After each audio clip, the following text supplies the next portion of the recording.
तो खेसारी लाल का dance movie के बारे में एक और अपडेट आप सबके बीच बताने वाला हूं, तो वीडियो में रहेगा लास्ट तक। भाई चैनल पर नए तो चैनल को दोस्तों सब्सक्राइब कर लीजिए भोजपुरी अपडेट के लिए। तो दोस्तों बता दूं खेसारी लाल का आज तीसरा दिन है और तीसरा दिन में लगभग में अच्छा खासा रिस्पॉन्स गया है 3 दिन। और वही बता दूं कहीं तो अच्छा खासा ही बहुत ज्यादा गया, हाउसफुल रहा है दोस्तों, है ना।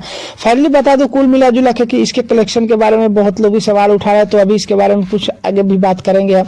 बाकी अभी फिलहाल बात कर लेते हैं इसका प्रमोशन के बारे में। दोस्तों प्रमोशन खेसारी लाल ही करेंगे जब करेंगे तब, क्योंकि आप एक सोच करके देखिए, यदि मतलब कोई भी मूवी होता है तो डायरेक्टर प्रोड्यूसर का काम है मूवी बना के दे देना।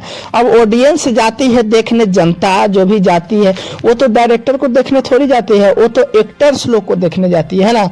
वो एक्टर अदाकारा जो रहता है उसको देखने जाता है, कोई भी जनता ऑडियंस है तो उसको देखने जाता है।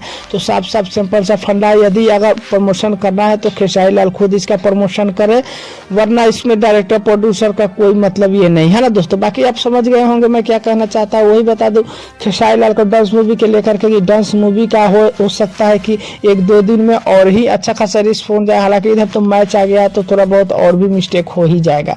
बाकी ये मूवी ऑडियंस का प्यार है कि इतना अच्छा खासा चल रहा है, और ऑडियंस का तो कहना है भाई कि मतलब पूरा साउथ मूवी का टक्कर देने वाला है। ऐसा मूवी तो मतलब पहली बार भोजपुरी में बना है, मतलब ऐसा मूवी पहली बार भोजपुरी में बना। हालांकि मतलब इससे पहले भी आप सभी को पता होगा भोजपुरी में बहुत सारे फिल्म बने, लेकिन मतलब मुंबई के लोग भी कह रहे हैं कि यार ये तो मतलब पुष्पा 2 को पीछे करने वाला मूवी। फाइनली दोस्तों बता दो ये कुछ अपडेट है खेसारी लाल के बारे में। तो अपडेट कैसा लगा मुझे कमेंट करके बता सकते हैं। चैनल पर ना तो चैनल को जरूर से सब्सक्राइब कर सकते हैं भोजपुरी अपडेट के लिए। तो मिलते हैं कोई नए अपडेट में, तब तक के लिए धन्यवाद।